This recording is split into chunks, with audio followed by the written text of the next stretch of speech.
So, a new law in a New Jersey town could put parents in jail for their kids' bad behavior.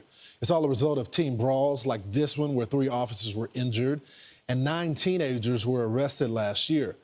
So, according to this law, if a child is repeatedly found guilty of loitering, repeated school absences, or felonies, their parents could face up to 90 days in prison and a $2,000 fine. Gloucester Police Chief David Harkins joins us now. Chief, thanks so much for joining the program this morning. Good morning. Thank you for having me on. So, Chief, things must be really bad if you've had to, in combination with the city council, set the metrics like this to now starting holding the parents accountable for their children's bad behavior, right?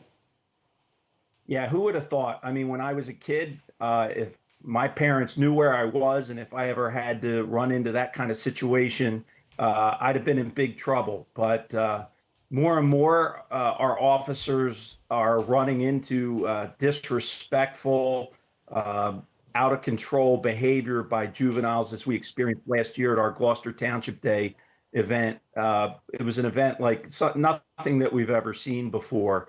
And this ordinance is just another way of us trying to change the course and make parents responsible, or at least know where their children are and what they're up to. So, Chief, I know you know this. No case is the same. And one thing I experienced when I worked in juvenile court is sometimes the parents don't have control and they've exhausted all their options. Can you help a parent if they come to the court or to your station, they say, look, I want accountability, but I have a team. I'm a single parent, and my child just doesn't listen to me. Can you help out? Yeah, we sure can. We're firm believers in making corrections and restorative justice with these juveniles. And like we have a full-time social worker that works with our juvenile unit detectives. So we work very closely with our school to provide corrections and programs for them to get help, because parenting is difficult, but there is help out there. Again, this ordinance is not to put people in jail. You have to go through a due process. You have to go through a lengthy of repetitive events before it would even get charged. We're looking to make parents aware and to keep them make them aware of what their kids are doing and give them the opportunity to know that they're responsible and that they could be held responsible, with the hope that the parent would adjust and know and correct the behavior of the juvenile. So, Chief, I want to talk about some of the pushback from some of the locals.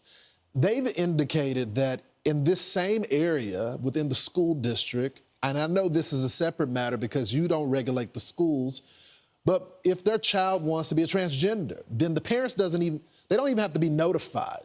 So a lot of parents are saying they can't win. Either you want them involved or you don't want them involved. How would you respond to that?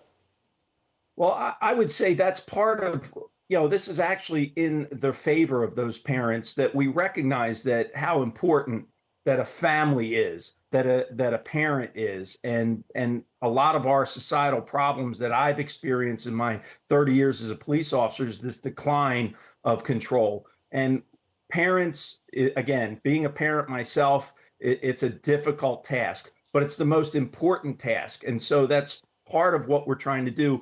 We recognize how important being a parent is. In no way do we want to come in and take control of a family. I certainly don't want to do that. But I want to get back to where the parents know what their kids are doing. They know where they're going and who they're hanging around with. And if my child were to get in trouble, that I would want to know about that and know that I'm going to be responsible so that we can take corrective action. Real quickly, Chief, I only got 15 seconds. Are you confident with this policy that you can turn around the crime? This will single-handedly, getting the parents back involved, will change the crime that's happening in your town? Yes, sir. I am. I'm confident that this warning process will make parents aware. Us having this conversation this morning and with those people in my community my mayor, my council.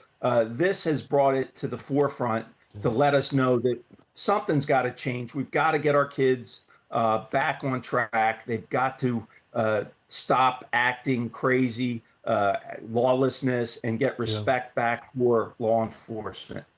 Well, Chief, we're going to be following your town. We're going to be following this story and what's happening with these kids and their parents. Hopefully you'll come back for a progress report. We appreciate it so much. I appreciate you. Thank you. Have a good morning. You got it, sir. You too. I'm Steve Ducey. I'm Brian Kilmeade. And I'm Ainsley Earhart. And click here to subscribe to the Fox News YouTube page to catch our hottest interviews and most compelling analysis.